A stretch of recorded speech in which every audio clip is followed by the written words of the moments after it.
So I want to record this because obviously we got a few things that we need to talk about. So if you're just joining us here in this video, so we've got a bunch of new things that have been showcased in terms of information for the next future updates. And the first thing is that we're getting a new legendary hero in 3.1. This is absolutely great because, yeah, you know, normally legendary characters don't drop during a patch. They usually come alongside DLC and so on. This is actually quite good because it's great. It's honestly great. It's honestly great. I can't really complain. New Regiments of Renown for the 7 new units. Okay. So that's pretty much for all the base game races and the ogres. That's great. And we're getting Chaos Dwarfs endgame scenario. That's 3.1. When it comes to update 4.0, which is obviously the DLC, we got Shadows of Change. Our 4th official DLC explores the ongoing story of 3 races, Tzeentch, Cathay, and Kislev, introducing 3 new legendary lords, a new legendary hero, and a ton of new units, and more. There's also another legendary hero, which seems to be Tzeentchian, as it falls into a frontline fighter twisted by the Lord of Change. Ooh, who could be a frontline fighter for Tzeentch? That's actually quite interesting. That's actually really, really interesting. 1 per race or 7 for each race? 1 per race, 1 per race. So if we look at this, there's a lot of possible characters. I'm going to have to start going into my books and seeing what we can go for there.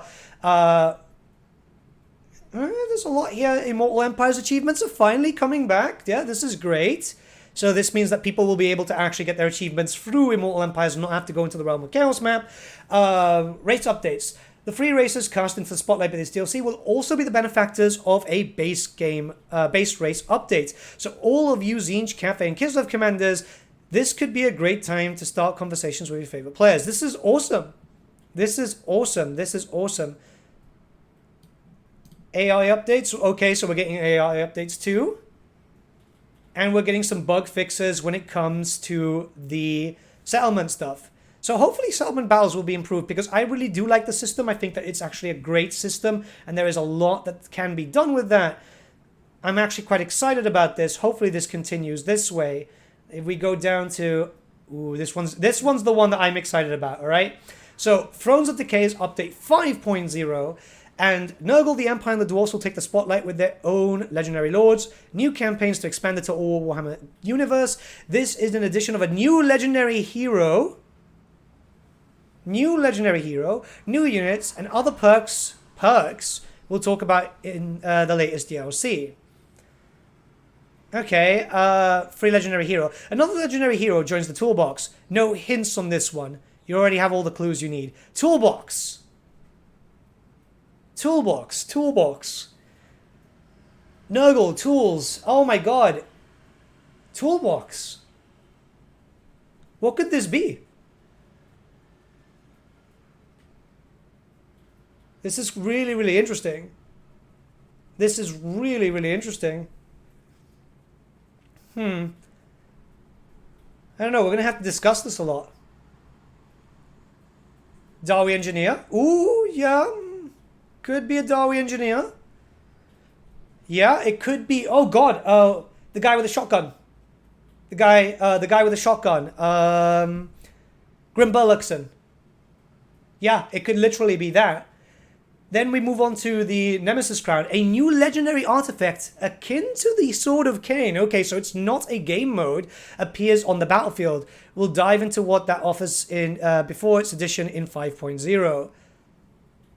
This is absolutely insane.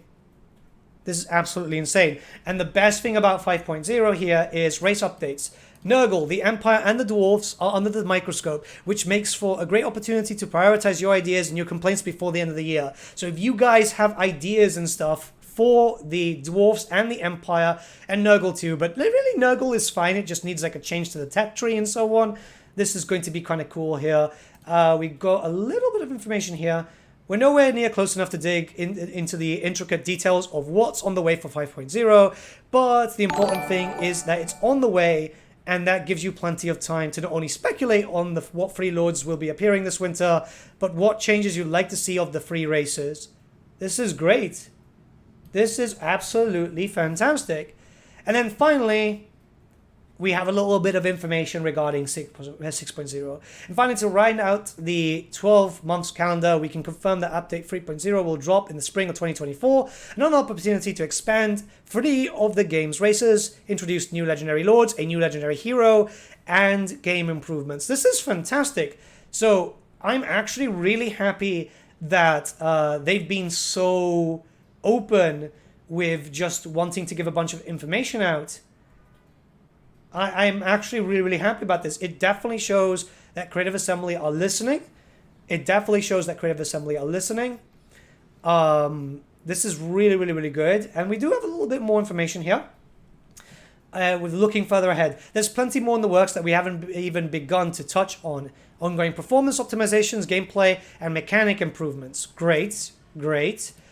The ideas we already have churning for our 2024 releases and more, and we can't wait to share more details as we get closer to each game update. Okay.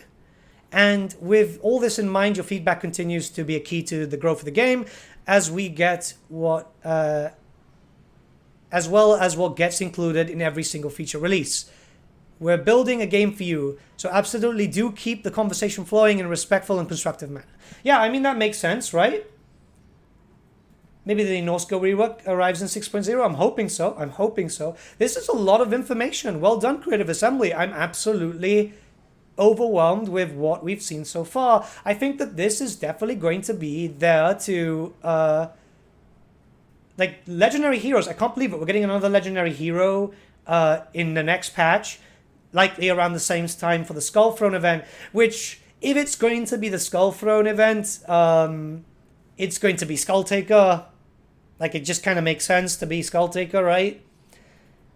There's no one else that kind of fits that whole, yes, let's make this a legendary character for a Skull Throne event. So yeah, this is definitely something pretty cool. But we got a lot of stuff here. Boris Ramirez? No, it needs to be a legendary hero. They said here, legendary hero. So we can see that it's quite a large one. I'm quite excited for this. Plus new new regiments of renown. This is great. 7 new regiments of renown. This is awesome. I wonder what theme they'll go for this time, considering that they've already done big unit, they've done cavalry, they've done big monster. I don't know what else they could do in terms of theming. But so far, so good. So far, so good. Yeah. I'm excited about this. I'm excited about this. I think that this is definitely going to be something that we're going to be able to see pushing up for the future. I'm excited. I'm excited. The fact that they were so transparent, especially with DLC names, this is freaking great. This is freaking great. I hope this continues. You never know. You never know. But I'm absolutely excited. Yeah, this is something that we desperately need as a fan base. This is really, really good. But yeah, let me know what you guys think. What do you guys think? Because there is definitely a lot of content here. There is definitely a lot of content.